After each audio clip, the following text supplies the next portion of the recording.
How long do you think it would take for America to run out of oil if the Strait of Hormuz were shut down tonight? 6 months, 3 months? The real answer will keep you up at night. The United States Strategic Petroleum Reserve, the thing we have always proudly called our last line of defense, can only cover part of the shortfall for fewer than 90 days. And during those 90 days, everything from gas prices to food prices, from the stock market to your retirement savings, will change in ways none of us are prepared to face. More importantly, this is no longer a hypothetical question. Hormuz is closed right now as you read this.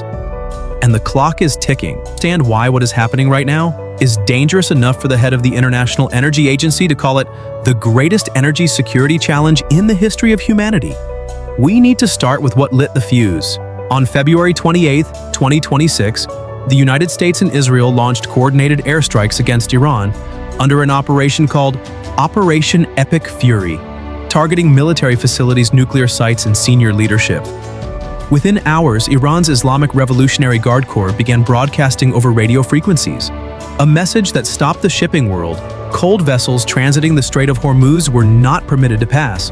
Not a warning, not an empty threat. A formal order backed up by missiles and drones.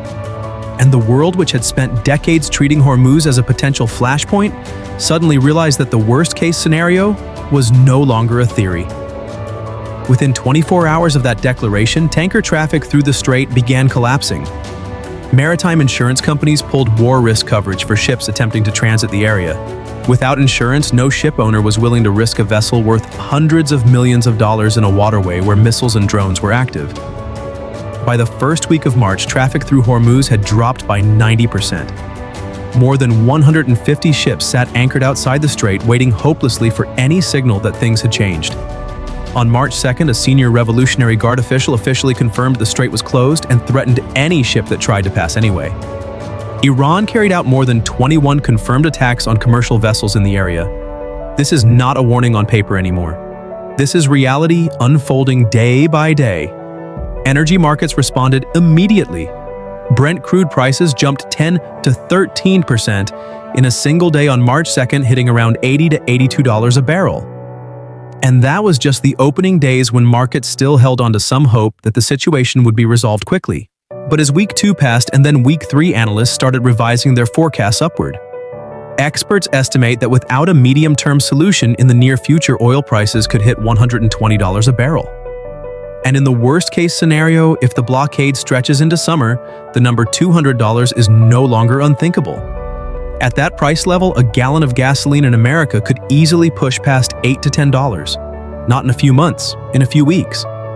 Anyone who lived through the summer of 2008, when gas prices climbed toward $4.50 a gallon and the whole country was buzzing about it, understands part of that feeling. But the 2026 Hormuz crisis is nothing like 2008.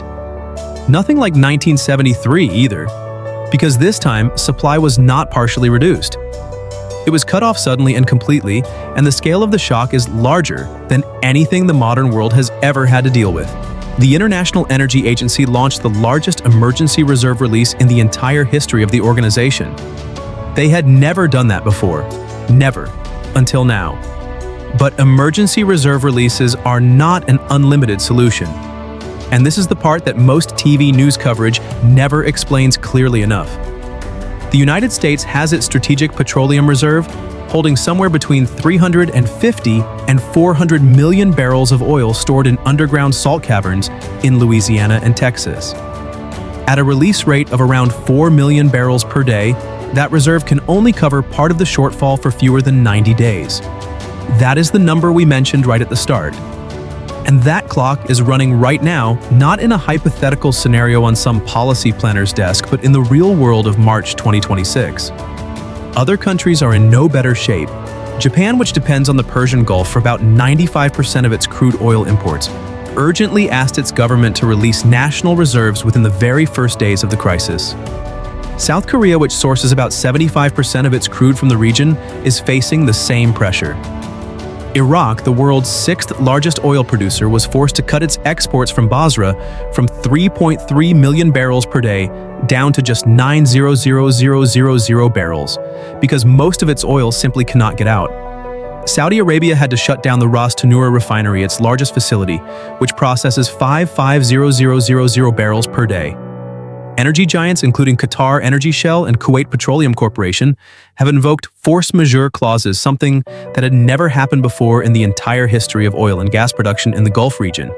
Never happened, not once, until right now. To deal with the shortfall that reserves cannot cover, shipping companies are doing the only thing left available to them: sailing around the southern tip of Africa, around the Cape of Good Hope. Instead of a short route through Hormuz and the Red Sea, oil tankers now have to travel thousands of additional nautical miles south, looping around the entire continent of Africa before reaching Asia or Europe.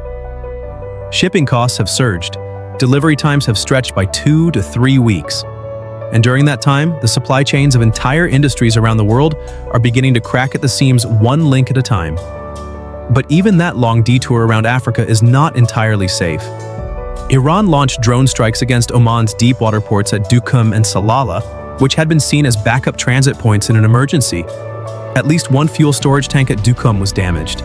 The Joint War Committee of the London insurance market added the entire sea area around Oman to its list of high-risk maritime zones. On top of that, Iran's Revolutionary Guard warned that if any attack is carried out against Iranian territory or its islands, they will mine every waterway across the entire Persian Gulf. That means not just Hormuz, but the entire Gulf could become a literal minefield. That is a completely different level of escalation. The impact spread faster and in more directions than most people anticipated. Europe is now facing its second energy crisis, following the one triggered by the war in Ukraine. European gas storage levels were sitting at just 30% capacity after a brutal winter in 2025 and 2026, and Qatar's halt of LNG exports through Hormuz pushed European gas prices to nearly double in just a matter of weeks. The European Central Bank was forced to postpone its planned interest rate cuts and raised its inflation forecast. Economists are warning that energy-intensive economies in Europe face a real risk of technical recession if the blockade stretches through the summer refill season. Inflation in the United Kingdom is expected to break above 5% in 2026. And what about Americans? Are you thinking this is Europe's problem or Asia's problem? Think again.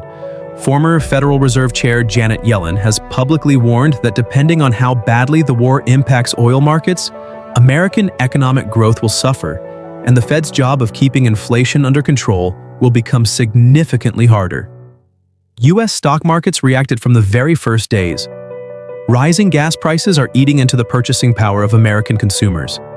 New uncertainty injected into the business environment is driving down corporate confidence, pushing companies to invest less and hire less.